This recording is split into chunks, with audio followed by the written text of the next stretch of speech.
Hey guys, Joanne here with Newegg TV. I'm here to do an overview on these NZXT Phantom 530 full tower computer cases. As you can see, they come in 3 different colors. We have black, white, and red, and they all have like a glossy finish.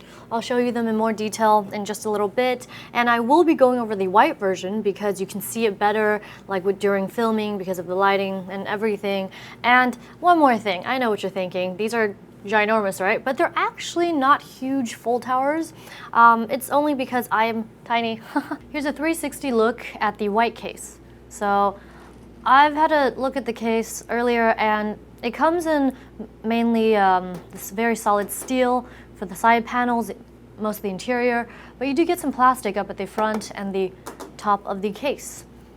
This case measures 9.25 inches wide, 22.52 inches tall, and 21.38 inches deep. As you can tell, it comes with the classic Phantom design, simple, and down here you get some ventilation mesh for your front intake fan. You get an included 200 millimeter fan, and the front also supports 2 120 millimeters or 2 140 millimeter fans, which also means you can include a radiator of 240 millimeters. That's 240 millimeters long. And we have a magnetic door at the front that swings out this way. I do not believe you can move it to the left side, so there's that. And inside, you get a nicely hidden reset button, so people don't accidentally press it. Very useful. And below that, you get 3 5 1/4 inch drive bays. It is a toolless design. You just push this tab to the right, and it pops right out. So I'm going to go ahead and close this. On this side, get some mesh as well as a mounting point for a 140 millimeter fan, and a nice slice of window here so you can see into your internal components.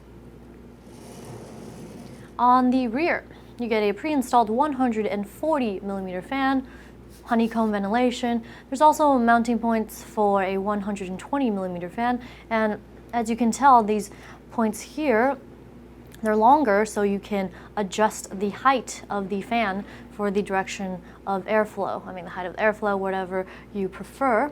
Next to that, knockout for your input-output shield for your motherboard. There's also a rear I/O LED, so you can see back here if you are gaming or just in a dark environment. And below that, you get 2, 4, 6, 8 expansion slots, a couple robo grommets here to thread your cables through, or water cooling tubes, and you will get a lot of water cooling. You get a lot of water cooling potential in this case, which is great. Some more ventilation holes, and finally a power supply mount at the bottom. If you can see inside, there are some raised feet with rubber padding, so it'll help improve airflow as well as help reduce vibration. And you get a power supply clearance of 180 millimeters with the bottom fan installed or converted 7 inches.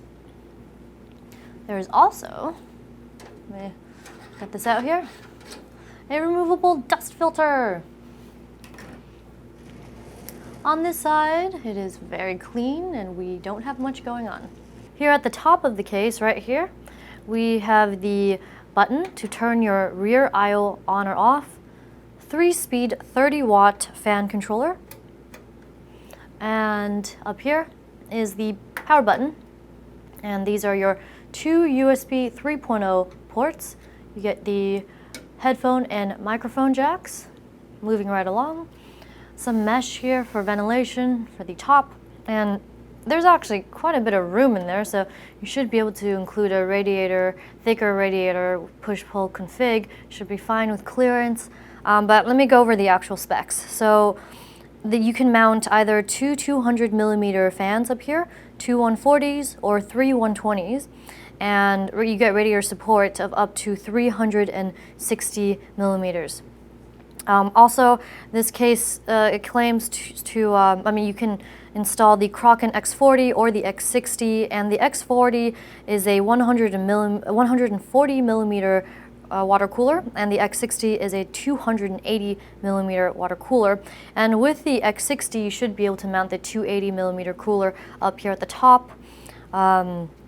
And that should be it for that. Now let's move on to the bottom. I talked about the dust filter here, but I totally forgot about this front one. So it comes out just like this at the front. There you have it. And another thing on the bottom, you get these raised rubberized feet. Of course, it's to help improve airflow as well as to help with noise reduction with the rubber pads. As I mentioned earlier, you do get a lot of cooling support with this case, which is great. For example, on the bottom, you also get mounting points for two 120 millimeter fans or a 240 millimeter radiator. Awesome. And you get some striped ventilation here for where the power supply sits. So let's first take a look at the right side. Let me take off the right side panel and then we'll move on to the interior. I like that it is a hinged design, so you just slide out and it comes off very easily, just like this. Very solid metal.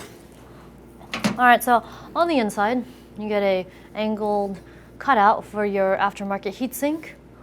So many tie down points, they are like everywhere. And you also get this 10-port fan hub, could be very useful, so you can plug all your fans into one hub.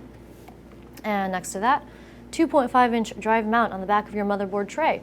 Now, if you do decide to mount a drive on here, it tends to get a little hotter, but it shouldn't really affect the performance too much.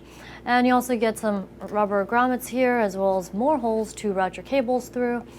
On this side, you get your 3 fully modular drive cages. You just take off these 4 screws here for this cage, which holds 3 of your drives. These 4 screws for 2 drive sleds here, and these 2 screws for your final drive sled. I'm going to remove one of these drive sleds so you can take a look. It's plasticky, more flexible, and you can install 3.5-inch or 2.5-inch drives in here, so you get 6 of those.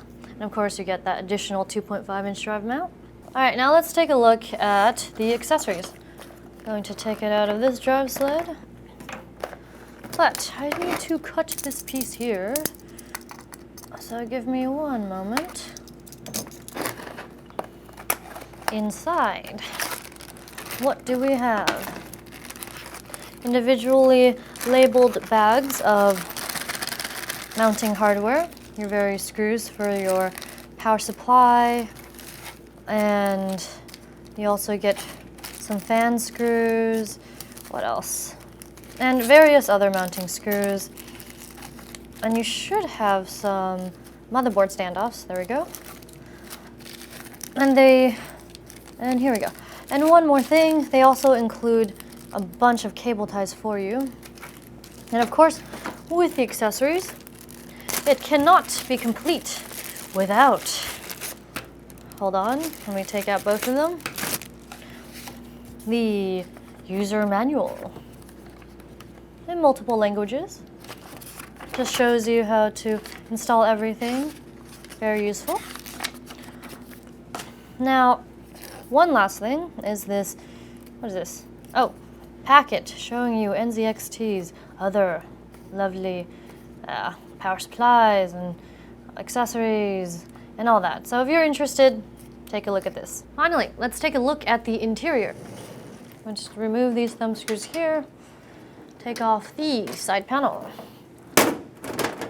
Wow, that was very easy. So on the inside, just want to give you another look at the fan mount for the 140 millimeter side fan. Now on the inside, here's another look at your 140 millimeter rear exhaust, and it's all hooked up to the fan hub, so I can't show you the connector right now. And let's tilt this actually, so you get a view of where the power supply sits, as well as a place where you can include 2 of your bottom fans or the radiator.